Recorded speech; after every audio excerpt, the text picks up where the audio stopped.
Welcome, everybody. We have folks still coming into the Zoom meeting. We'll get started in a few minutes.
Okay, it seems like a couple people may still be coming on, but it seems like the river has slowed to a trickle. Good afternoon, everybody. My name is Gregory Anderson. Welcome to the Chancellor's Town Hall. Our focus today on instruction and academic support. The format of today's town hall is for a few remarks from Dr. Isak, the RCCD's Chancellor. Following that, we'll have a presentation of the slides that document the college's and the district's overall preparation for instruction and academic support for fall of 2021. Once we get through that brief presentation, we'll turn it over to your questions, and we'll get through as many of the questions as we can. With that, I'd like to thank Dr. Isak and welcome Chancellor Isak to provide opening remarks. Thank you, Dr. Anderson, and welcome to the second town hall of the Riverside Community College District. I'm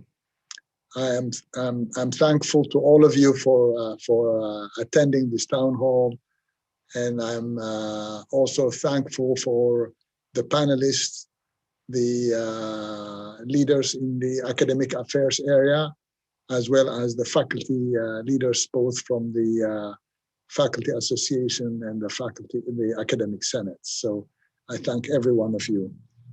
The town hall is intended to provide with concrete and factual updates.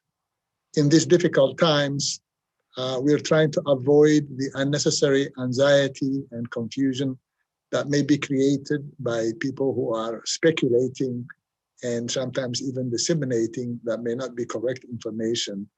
And therefore, we have committed ourselves to providing everyone with updates every 2 weeks. So you can go to the district's website, the COVID website, to see how things are developing, because things are changing sometimes by the day.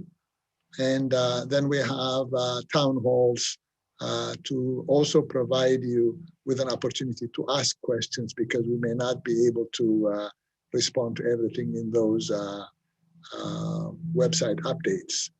The first town hall was focused mainly on the facilities and on the safety parameters that we are building to ensure a safe return to campus to the fullest extent. Safety remains the most important consideration for us. Safety is not negotiable. We will ensure that whatever we do, we will meet with all the requirements of safety that has been prescribed by the CDC, by the Department of Public Health, by Cal OSHA, and both at the state and federal levels. And today's town hall is mainly a focus on the instruction and academic support. And therefore, I hope that your questions will go in that direction so that we can see the extent of preparation that is being made in the academic areas to ensure that we provide high quality education that is accessible and equitable to all our students, especially to those that have been disproportionately affected by the COVID. The situation, we've made assumptions in wanting to go back. And those assumptions have been made by analyzing carefully the continuous improvement that we will see, especially after the introduction of vaccination. And today, I'm pleased to say that within the Riverside County, well over 800,000 people have been fully vaccinated, and about 210,000 people are partially vaccinated. And on terms of infectivity rates, we have 2.7 cases per 100,000 patients or residents, and positivity rate is at record low of 1.6. So all indications are at the rate of which we are moving, we will be coming back to campus in full force in a fairly safe environment. And also want to add that we are having vaccination provision at every campus. And once again, I would like to appeal to all of you that the best way for us to create a very safe teaching and learning environment is if we get vaccinated. So those of you who are vaccinated, help your friends, your relatives, your neighbors to be vaccinated. We need to be very good ambassadors in our communities. And with that, I would like to thank you all once again and look forward to a very lively town hall from our distinguished panelists. Thank you. Perfect. Thanks very much, Chancellor Isak. In addition to the names, and I'll introduce everybody on the panel, I'd like to start with the president of the Faculty Association for the district, Professor Rhonda Taub, is on the panel. And then the president for Academic Senate for the district, Professor Jennifer Florkey, is on the panel. In addition to our two faculty leaders, we also have the academic affairs officers, the VPAs from Moreno Valley College, Carlos Lopez, and from Norco College, Sam Lee. Additionally, we have who's in charge of academic support, Vice President DeMemo from Riverside City College. Again, the structure is to go through these slides, which will answer many of the questions that we anticipate, and then we'll turn to your questions following, and one of the panelists will answer all those questions. So with that, Carlos and Sam, take it away, and Christy, take it away. Next slide, please. Good afternoon, everybody. And thank you, Dr. Anderson. I'm Carlos Lopez, Vice President of Academic Affairs at Moreno Valley College.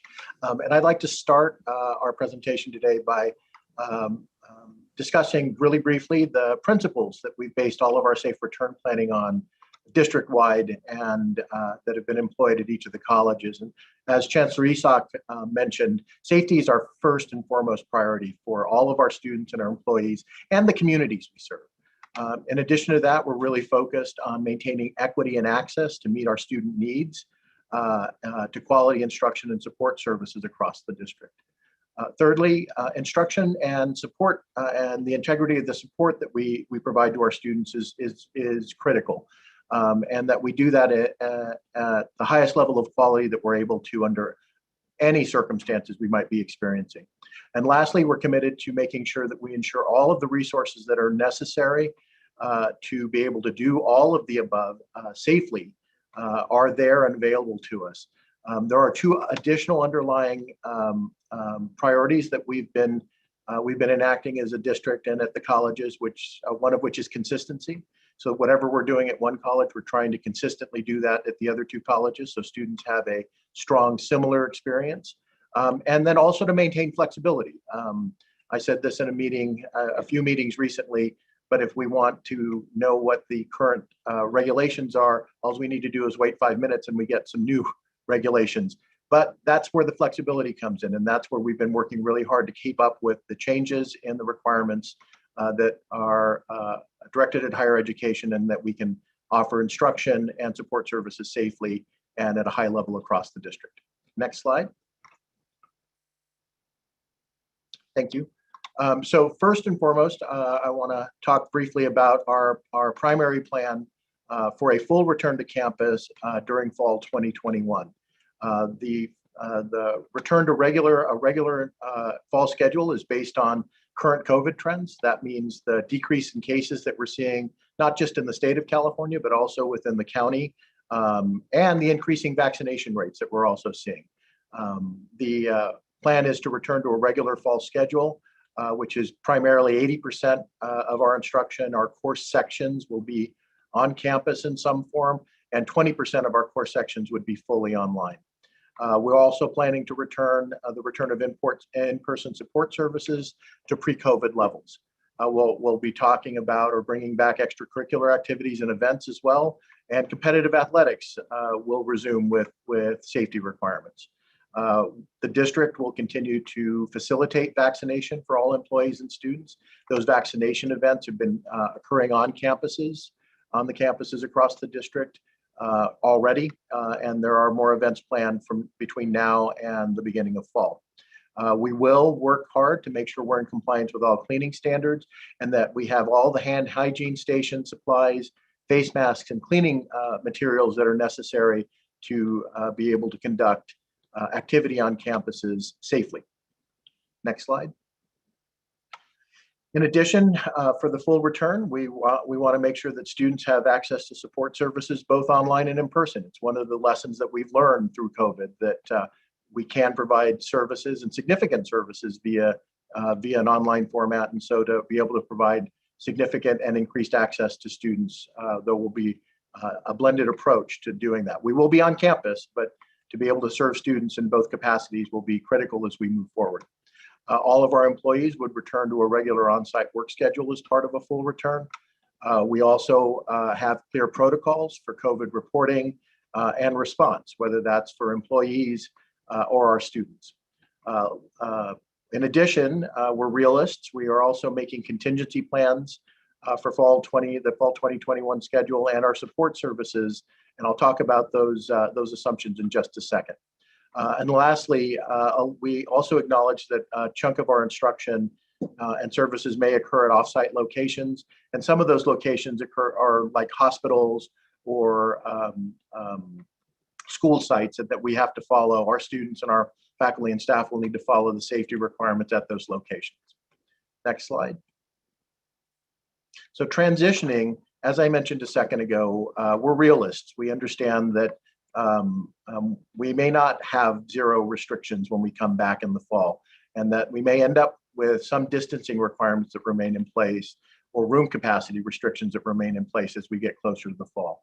So as a result of that, all of the colleges are currently in the process of creating backup schedules for the fall term and backup plans for support services for the fall term.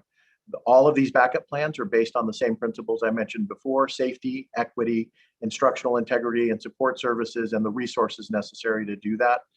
The contingency schedule will be built for students to make sure students are safe, make sure our personnel are safe, and that there will be enough of an offering across all of the disciplines so that students can continue to advance their education and follow their ed plans. The decision, we hope, will be, if we have to enact this backup plan, would be made no later than midsummer. That the room capacities and requirements that we are doing our initial planning on are based on 6-foot distancing. And that means that we would be targeting between 40 to 50% of our course sections or classes with an on-campus component. The rest of those classes would be pushed fully online. Some room capacities we have discovered through the analysis of our spaces, and that means actually going into them. It's not just applying a formula, but actually going into them and measuring and putting tape on the ground where seats would actually be, would be likely less than 50%. In addition, the district is currently engaged in exploring some novel streaming technologies where we might be able to stream from some classrooms and some limited capacity in the fall so that we could create maybe a novel hybrid format class. I have to caveat this assumption because we have learned through the process of exploring that significant upgrades may need to be required at all three campuses in order to do this in many, many places, but we are exploring it. We're continuing to explore the possibility. Next slide. So in addition, if we do have to enact a backup plan, that our critical infrastructure programs and courses difficult to teach online, and those would include lab sciences, our arts areas, our performing arts areas, other career and technical education areas, kinesiology would be another area, that those programs would likely continue as we've scheduled them this spring and summer. In other words, and it might be something important to remember, that we've had a lot of these classes that have continued going all the way back to March and April of 2020. They never stopped. So we've had an on-campus presence that entire time. Our instructors in those programs have been teaching, our students have been on campus and learning, our staff have been here to support those classes that have been going on since then. So those classes would continue even if we fell to a backup plan.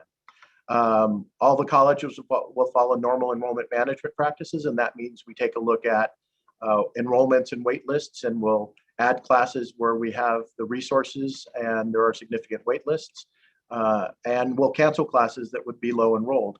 And this could cause some shifting in terms of how many or what % of our classes are fully online or hybrid classes or on ground. We're going to work to maintain a balanced schedule to the extent feasible in terms of on-campus versus online, days of the week, time of day, et cetera, et cetera.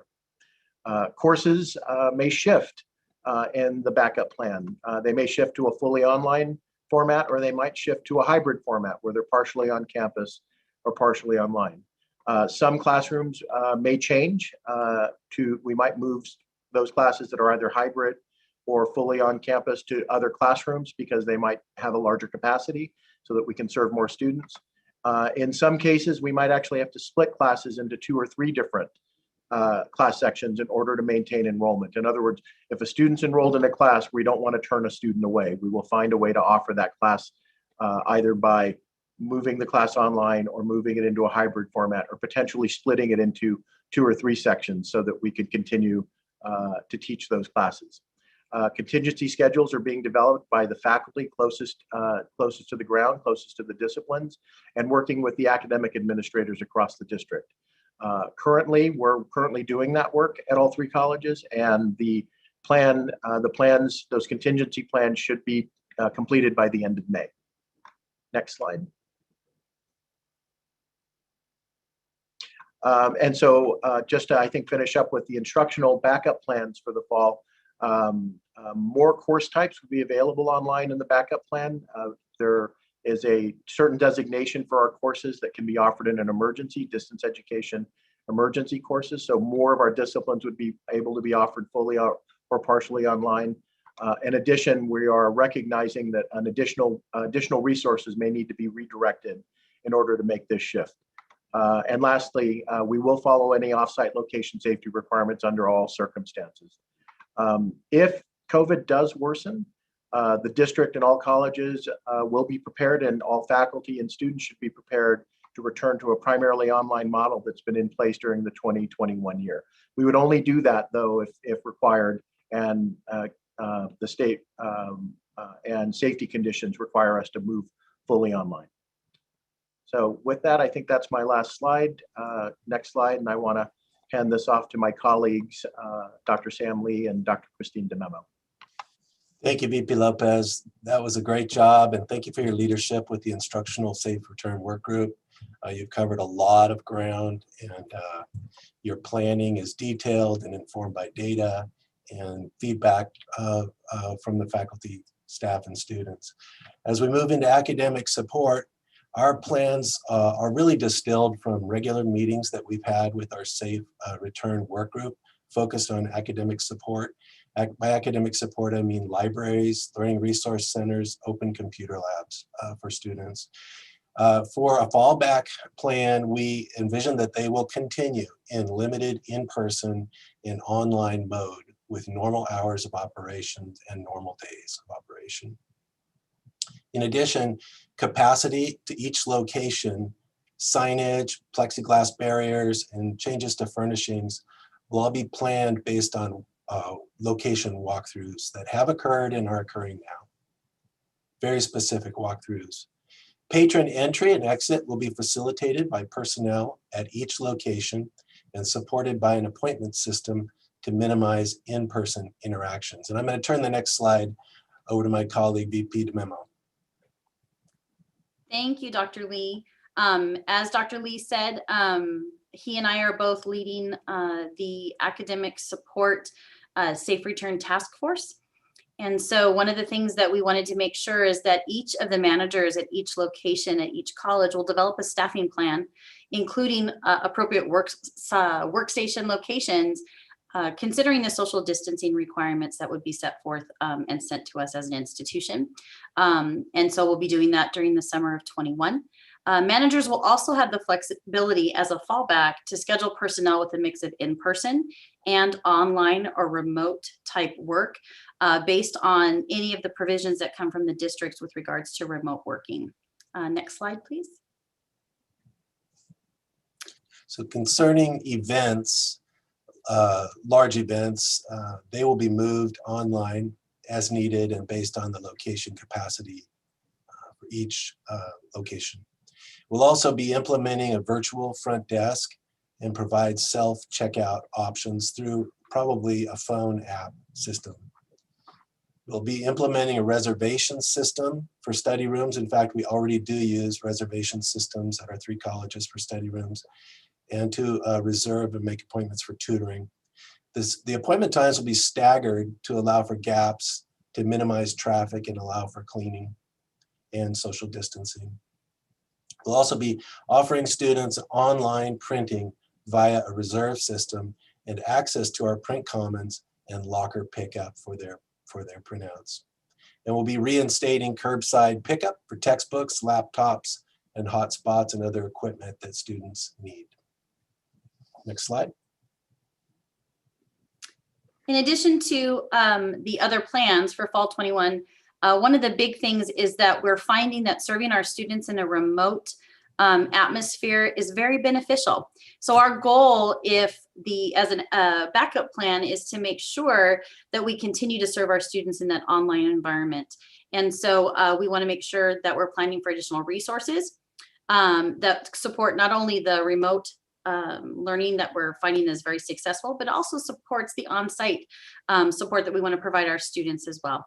So that means that there's overtime hours for our classified professionals and student workers to help us with flow, to help us make sure that we're giving the attention to our students and our community like we need to. We want additional hours for the research librarian to help with the live chat. Our live chat function is the online component of what we do with our library. So if a student comes in and asks a question, they use the live chat functionality. And so we want to make sure that we have additional hours for our research librarians to make sure that they're answering those questions and providing that support for students. We will continue to purchase additional laptops and hotspots to loan out to students. We want to expand our remote collaboration using NetTutor in our integrated academic support, Smart Thinking, our Zoom functionality like we're doing today, Cranium Cafe, our Canvas functionality, the really successful student hub that's located on Canvas that gives students the ability to directly link into help using the student hub within Canvas. We want to make sure we're continuing to use Microsoft Teams, which is very successful functionality. And we want to also expand our open educational resources for our students. So our zero-cost textbook options, things that students can access in an online format. We want to expand the remote research and study with the digital databases. So we have the Joe First Virtual Lab, Labster, video databases for instructional media, and again, additional databases that access our open educational resources for students or those zero-cost textbook options. And then finally, we want to expand the instructional media equipment like VP Lopez had mentioned, trying to figure out different ways for us to connect with our students, not only face-to-face, but in an online environment that is successful. We want to continue with the training, and we want to continue to support our students and our classified and faculty colleagues. Next slide. And that concludes our report. Perfect. If we could have the slide part taken down, that'd be helpful. Who's ever sharing the screen. And we'll get started with the questions in a moment. Just as a reminder, I'll be doing the best I can to monitor questions in the question and answer box. I won't have a chance to look at the chat. So if there are questions in the chat, maybe they could get put into the question and answer. So again, for those of you who signed on, I see we had about probably 40 or 50 folks sign on after the introduction. We began with an introduction by Chancellor Isak, and now we're ready to spend the second half, about 30 minutes, answering questions.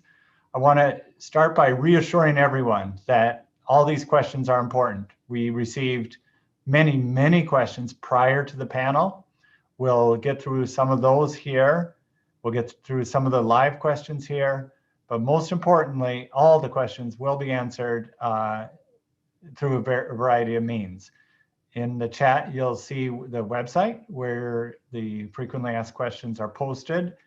And we also are continuing to hold town halls. So the next town hall next month will be on student services and all the kind of support that our students need from all of us, especially our student services, student affairs professionals. And we'll continue to communicate through a variety of means. Chancellor emphasizes that we're all ambassadors to our students. We all have a role in communicating clearly to our students. So I know we have students on the line. Welcome to our students on the line and our faculty, classified professionals, administrators on the line as well. We're all in this together, and we'll all try to answer with clarity and consistency. So with that, our panelists, as a reminder, are the leader of our Academic Senate, Professor Florky, leader of our Faculty Association, Professor Taub, and three of our vice presidents, Vice President DeMemo, Lopez, and Lee. So we're gonna go ahead and start with the questions as they've come in. The first one we're going to from Professor Self. Can you clarify what is meant by midsummer for a decision trigger date? Early July, mid-June. Let's ask Carlos to answer this one. So the time frame is exactly what I believe you've asked. We're hopeful that the decision, if we have to enact the fallback solutions or the fallback schedules, that decision would be made sometime between mid-June and early July. We acknowledge that there will be significant time and effort required in order to make the schedule changes, to inform all of the faculty and classified professionals involved, and most importantly, our students, as to what will happen with the sections that they're enrolled in. So not just to make those changes, but to enact a communication plan in order to make sure everybody understands what's happening with the class that they're enrolled in, or teaching, or supporting, or the services that they're working in order to support students. Great, thank you. The next question says, has the district considered raising the amount of online classes? I think they mean the proportion of classes that are offered online. Before that, I'm also going to recognize the second question. Will each class be sanitized after every class meeting? I will ask our Chief Safety Officer, Bayway 2, to answer that question by typing it in. Bayway, just go ahead and please and type your answer for that one. Let's see, Sam Lee, why don't you go ahead with the question from Jack Harris. Has the district considered raising the proportion of online classes?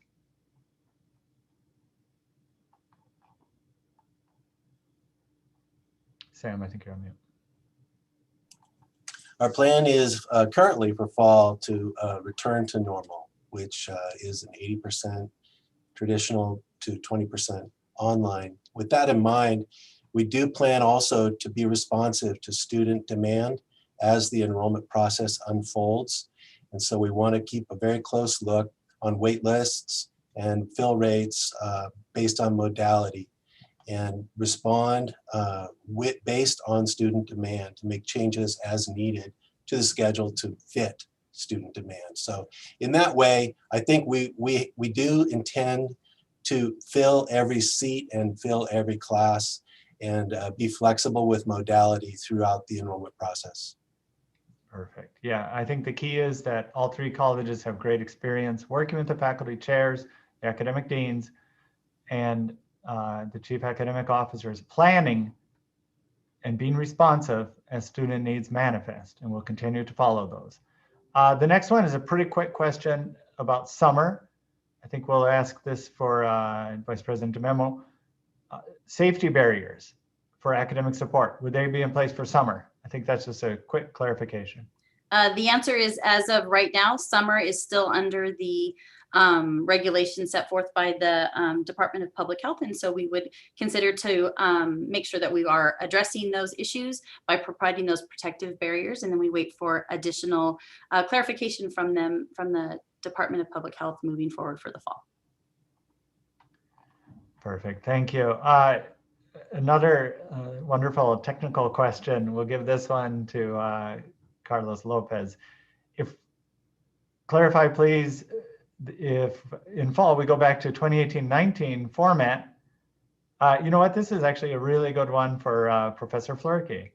So could you please clarify if in fall we go back to 2018-19 format as it was, or we can offer new approved DE, not DEX courses online?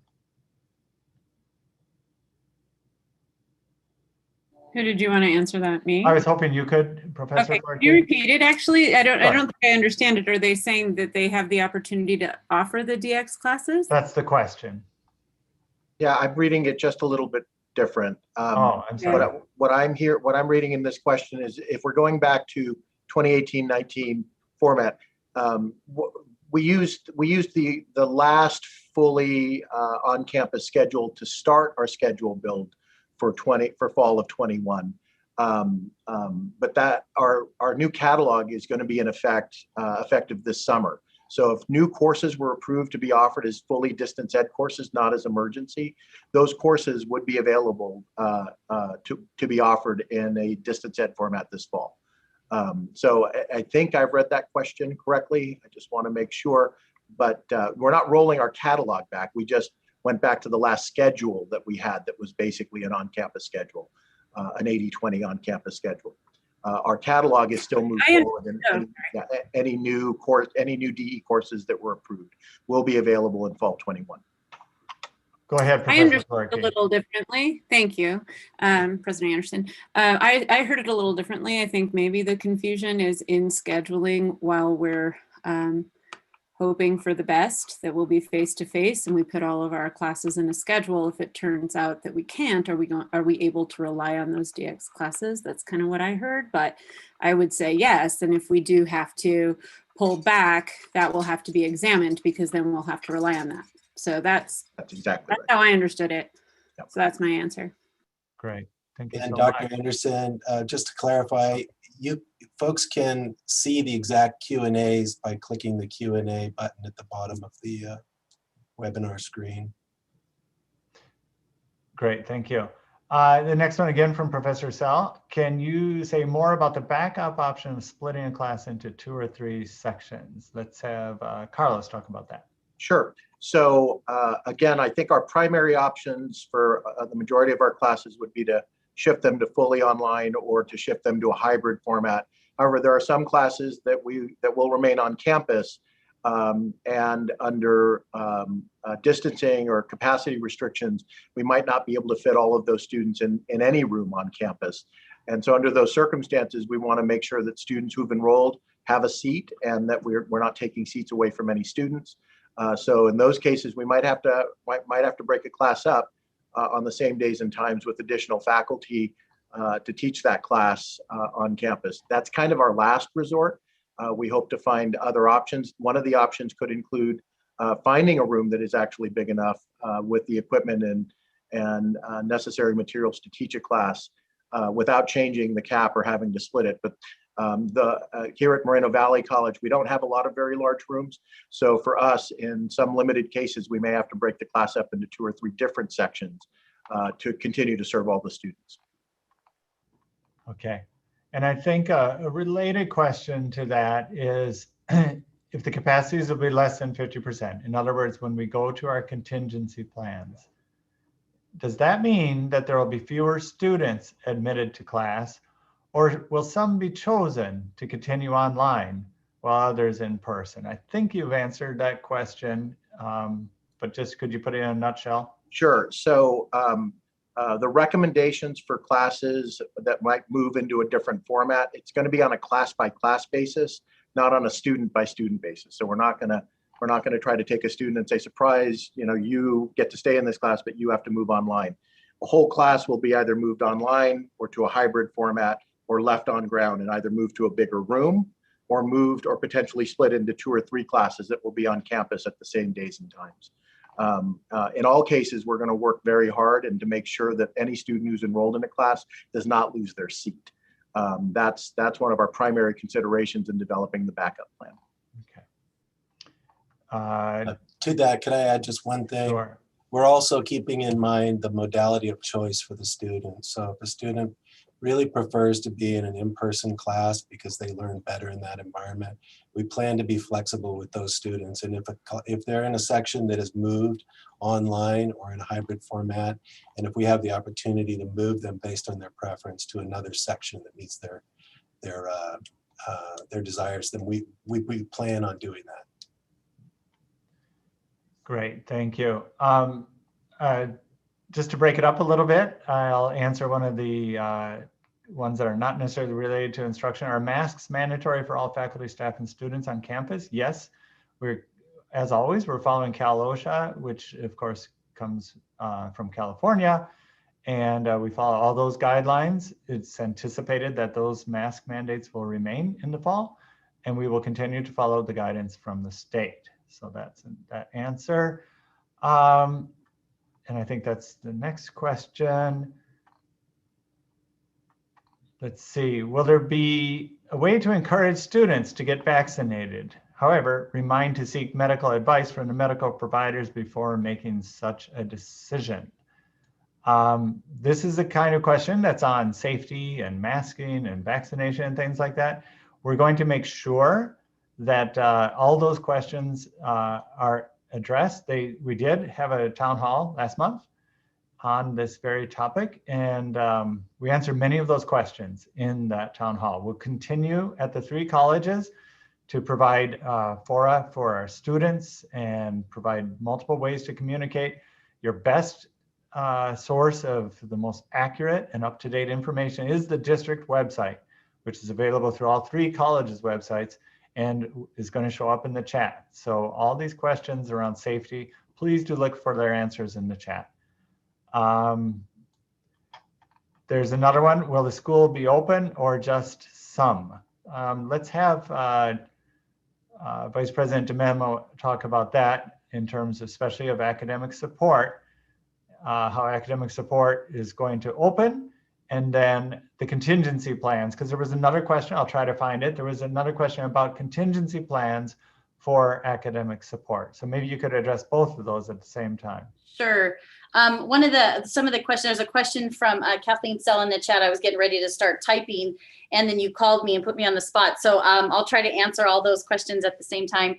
The first thing is, we realize with academic support that it's been very successful for our students in an online format. And so students are able to get the tutoring and get the support that they need when it's available for them. And so we want to continue with that kind of support. We don't want to go back to just being face-to-face when we find out that the online functionality is very successful.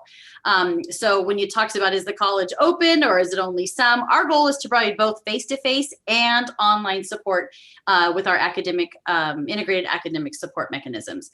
The other question was, when will people find out? When will we know what the outcome is? Because we need to plan for TAs. We need to plan for additional support. How are we addressing that? And the answer is, we're really waiting for that I think it's June 15th or June 16th notice that says, yay, nay, what are we doing? And then it's our goal as administrators to make sure we're reaching out to our faculty leads and making sure that we're saying, hey, this is what's going on. How does this affect your planning? I think it's been, increasingly hard to kind of be in a flux mode. So we really want to continue providing that support both in an online fashion and face-to-face. And so no matter what's happening, we're going to continue moving forward with online and face-to-face functionality. Okay. So I think that helped to answer the previous question from Professor Sell around academic support. I'm trying to go through the questions and look for those that are really focused on teaching and learning and academic support. I think there was one, I think this is more of a broad question about how colleges and faculty in the classroom, especially our counselors and our librarians also, are supporting students who are facing challenges because of the pandemic. I'd like to have a couple perspectives. So let me read the question. Will teachers and classes work with students who have had to increase employment hours due to COVID? And I've been very impressed. All three of the college presidents have been very impressed with the level of support that our faculty have provided. So I'd like to open it up. Maybe we could start with one of our faculty leaders who'd like to talk about the support that's been given to students and will continue to be given to students. Professor Taub or Professor Flurkey, would you like to address that? Well, sure. I know that, I mean, this is really on an individual basis that faculty have to decide how they best want students. But during the pandemic, I think we've all been extremely careful to whatever type of situation our students have found themselves in, whether they've been sick, they're caring for a sick relative, or they've had become an essential worker and have had to increase their work hours. Yes, absolutely. I know that from speaking with a lot of our colleagues that we are doing things such as keeping assignments open longer, being more flexible with deadlines for assignments, for exams, and really, trying our best to help create a supportive environment within the classroom. I can't speak to every single individual faculty member what their decision will be, but overwhelmingly from our colleagues is that this is an approach that everybody been taking that I've spoken with so far. And as far as I'm aware, and I don't know if President Flurkey has anything she would like to add to that, but that's about all I can say on it. We don't have any official policy. Okay. Thank you. It's very helpful. I don't have anything to add. Thank you. Sure. Would any of the vice presidents like to respond to that? Absolutely. I think we've also been very sensitive to those students who have become ill or where we've had potential COVID exposures on campus, and our faculty, I think, have done an amazing job in supporting students through those types of situations, including in cases where we've had potential exposures in class. We've had to shift all of our classes fully online temporarily, or even suspended instruction temporarily to make up the time in some very specific areas as needed. Our faculty have been incredibly flexible and demonstrated incredible professionalism. I want to say thank you because I know it's been a lot of work and very difficult to support students in that way, but it's been amazing. It's been amazing to experience and to be a part of. Perfect. Thanks so much. Yeah, that's definitely been one of the key takeaways for me is the level of compassion and support that our faculty members have added, I think, to a very high level. So I think kudos to all of our faculty members. Let's go to a question from Ramon Ruiz. To be clear, the backup plans can only be put into effect under direction from the state, correct? And not from the county or the college district. Carlos, can you answer that for us? Sure. So the decision to enact the backup plan is a local decision, but it will be informed by the direction from the state. Just to be clear, the Centers for Disease Control provide recommendations to the states. In California, the colleges, higher education, fall under, we're regulated by the California Department of Public Health and Cal OSHA. And so those will be the bodies that really set the safety requirements that we expect to see going into fall. In fact, Cal OSHA is having a meeting coming up in just another week or so to re-examine the temporary guidance they've issued for higher education. And we expect to see changes as a result. So we will be informed by that, but ultimately the decision to enact the backup plan would be a local decision. Great, thank you. The next one is about enrollment management and scheduling. It comes from Daniela. Which classes will be on campus? And I think that means in face-to-face mode. So which class will be on campus? And how did the school determine which classes are on campus or hybrid? Sam, let's have you do that one. Yeah, great question. I think the three colleges are following this same approach, and that's to work with the deans of instruction for each area, hand in hand with the department chairs who work with discipline faculty experts to determine the best mix of online, hybrid, and face-to-face scheduling. I think with for the first time with a real focus on guided pathways with program completion in mind. And so I think this is very specific, gets down to the discipline and sometimes the faculty instructor level and the program level needs for each program of study. And so we're doing it in an attempt to be responsive to optimize the program schedule for student completion and to do it with a good mix of modality representation, meaning online, hybrid, and face-to-face. Would either of the, I know that Professor Taub is a department chair as well as her teaching responsibility and president of the Faculty Association. So I'm not sure if either Professor Flerke or Professor Taub would like to speak to that. I mean, I think it's already been pretty well answered. Okay, great. The next one is, oh, my question's just moved. Hold on one second. Oh, it comes from Dean James from Norco College. What is the expectation for faculty office hours and counseling in the fall, which occur in intimate and small settings?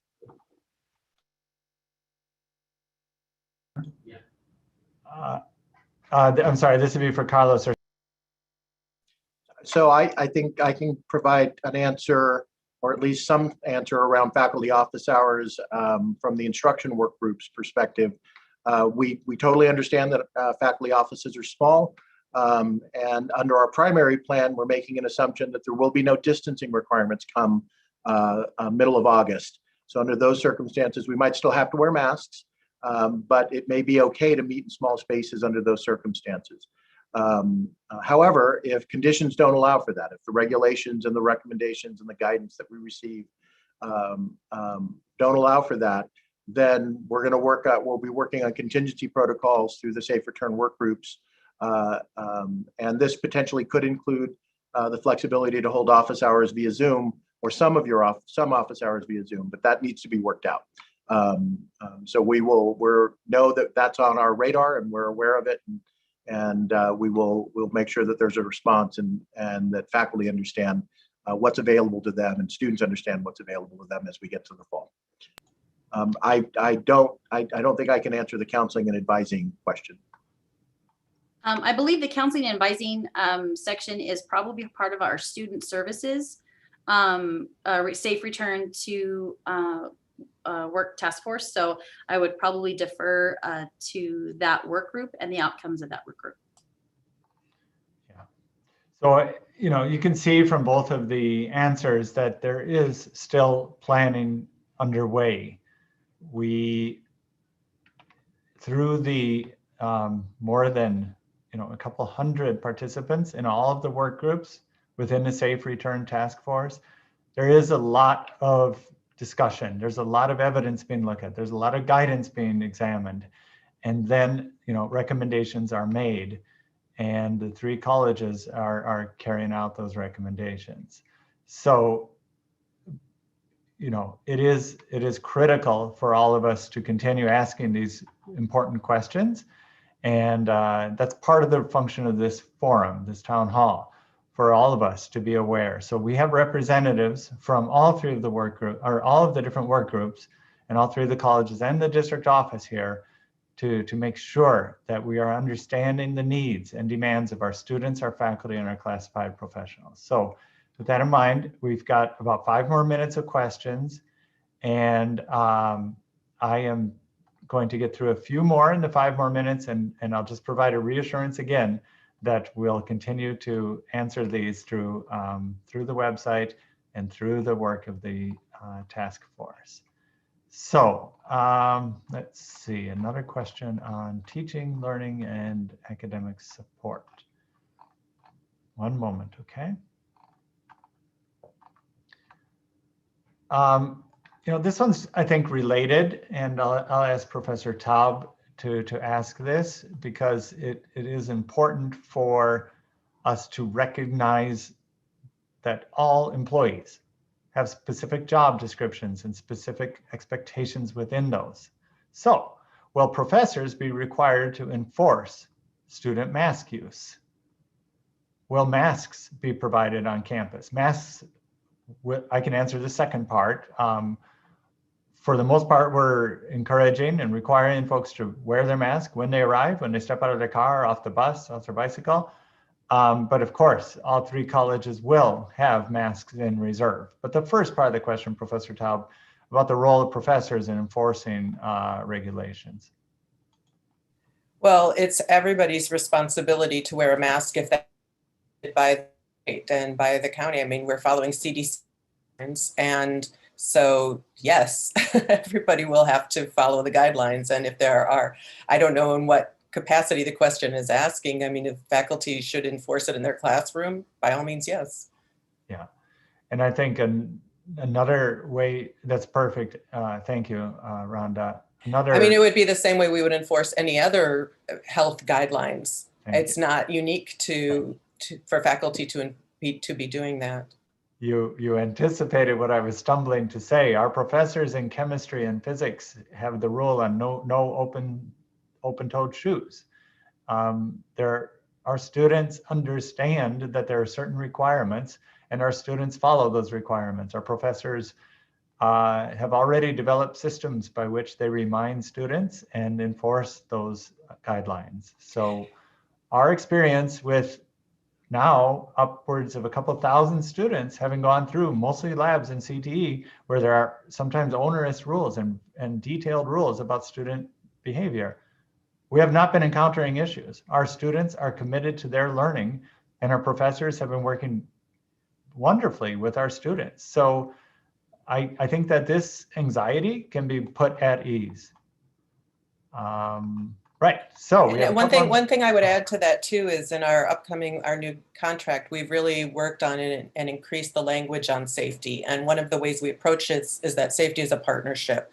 It's a partnership between the district, between the faculty, our contract is not for staff, but it extends to staff and to students, that it's a partnership to ensure the safest environment for all.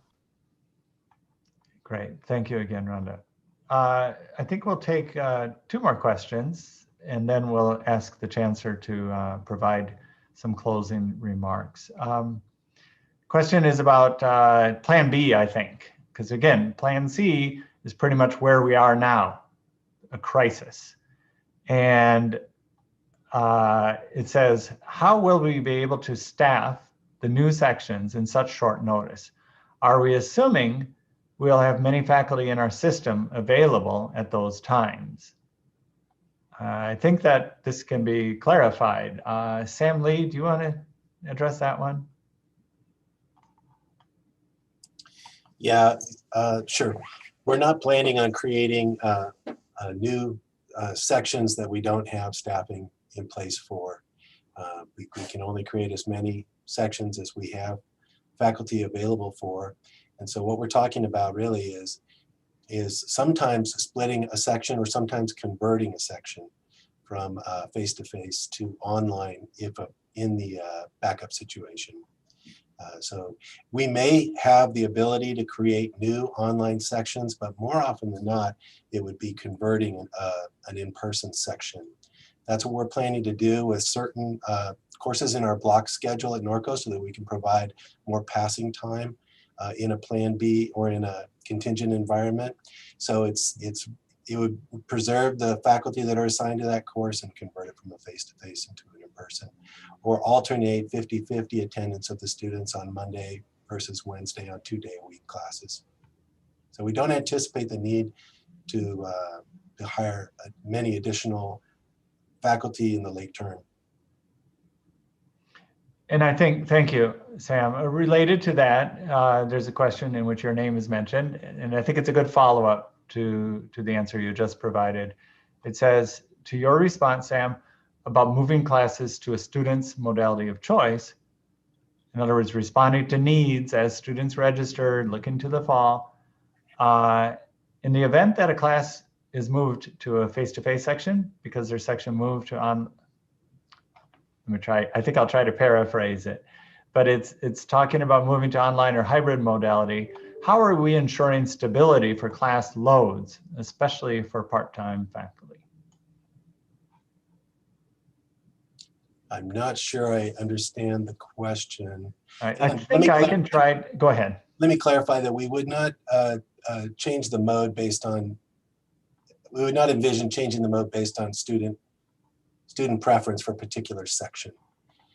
What I meant to communicate was that we would, for students in a class that was moved online from a face-to-face, if there are a number of students in that class who really prefer to be in a face-to-face and we can move them to another face-to-face section, we would work to do that, to accommodate that, so that they can be in a learning mode that they prefer.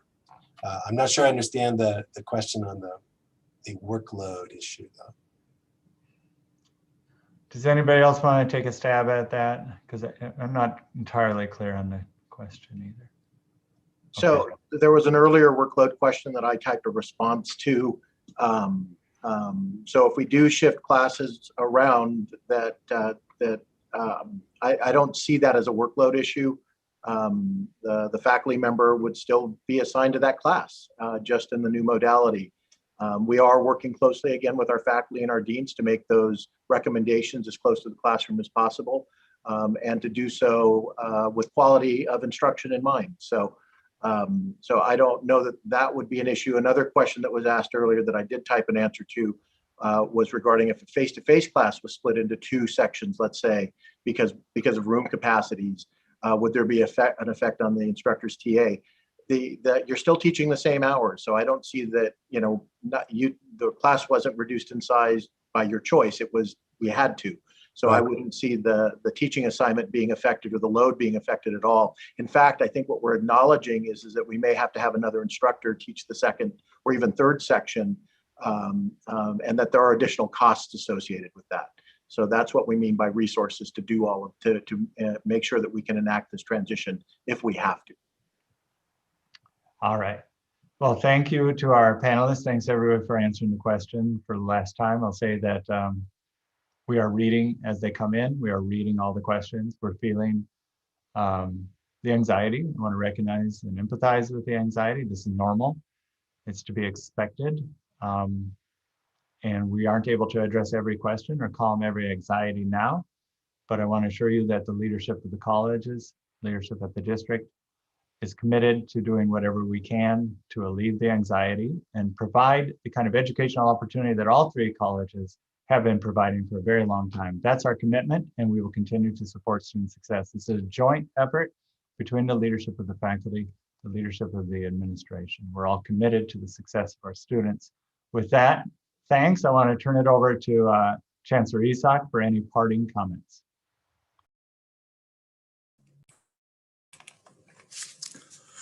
Okay, very nicely done. I'm very proud of all of you, the panelists. Clearly, we spent a great deal of time talking about Plan B to show that the assumptions we have made, the goal that we have set, in case there is a need of revision, that we don't find ourselves caught up without any preparation. But I also want to let everybody know that the decision to open the district to full-scale face-to-face normal offering has been made by the Board of Trustees through a resolution that was approved yesterday. So what that does, I think, is now it helps us to also, so we don't take it for granted that we'll simply walk back to a full-blown system without preparation. We are also preparing for that. I appreciate the emphasis was on Plan B, because Plan A is what we normally do. And yes, there will be some planning because we haven't been doing it for 15 months. So we're going to find some things that are changed, and we have to adjust. But when we go to Plan A, the assumption is that there will be no social distancing and there will be no masking. We're already in the guidance for CDC, at least at the state and not perhaps at the state, at the federal level, is that if people are fully vaccinated, they do not need to be masked inside, outside or inside, especially if they are in the company of those who are already fully vaccinated. There is also a very clear plan as we plan into the full-fledged coming to a full offering of 80% face-to-face and 20% online and or hybrid as we always did, that once the FDA, the Food and Drug Administration, grants full registration to some of these vaccines and they are fully available, there is all the intention, just like the other sister institutions in the university, in the California higher education system, vaccination is going to be mandated. And that will help to ensure that everyone who is working and or learning within our walls will have been vaccinated. And we have to ensure that there is sufficient vaccine and vaccination process is going to be. So that's another preparation that we are also making to make sure that the Plan A works very well. So I just don't want people to leave the workshop today that all we have done is plan for Plan B. There are plenty of planning for Plan A. That's our primary plan. And but I'm also very pleased that people are not going to be shocked that if we are to be flexible, and we are, because safety is the driver. Every plan that we have is going to be calibrated and fine-tuned to fit that safety plan. And so that I'm happy and impressed by the amount of planning that has gone to adjust to a different plan between where we are today and what we would like to be. And so once again, I would like to say that we have done what would normally be the impossible. We've done the most difficult one. In less than 2 weeks, we have gone from a fully face-to-face to an online. There is a tremendous capacity. There's tremendous capacity in us. Once we work together, we can make things happen. And the cooperation and the climate of work that we have between our administrators, our faculty, our classified professionals, and our students should remain as always. I think that we can do a great things. So I'm very, very encouraged by what I've heard today. And I would like to encourage all our audiences that there are still going to be some questions that have not been answered, sometimes because we don't have all the answers. As we meet next month, we're going to find that what we know today is going to be old. And so we will have new guidelines, new information and so on and so forth. My hope is that as we wait with time, that all the information we find is going to make it clearer and clearer that Plan A is going to be a reality. But if not, then I'm so glad that Plan B is also well developed. So thank you very much to everyone, and keep tuned. In 2 weeks' time, there is going to be another update on the website. So, and don't hesitate to ask questions, even if you didn't have a chance to ask today. Send those questions to Chris Clark, and he will send it to the appropriate people for answers, and the answers will be posted on the website. So once again, thanks everyone, and wish you have a very nice evening. Thank you, Dr. Isak. Thanks to our panelists. Goodbye.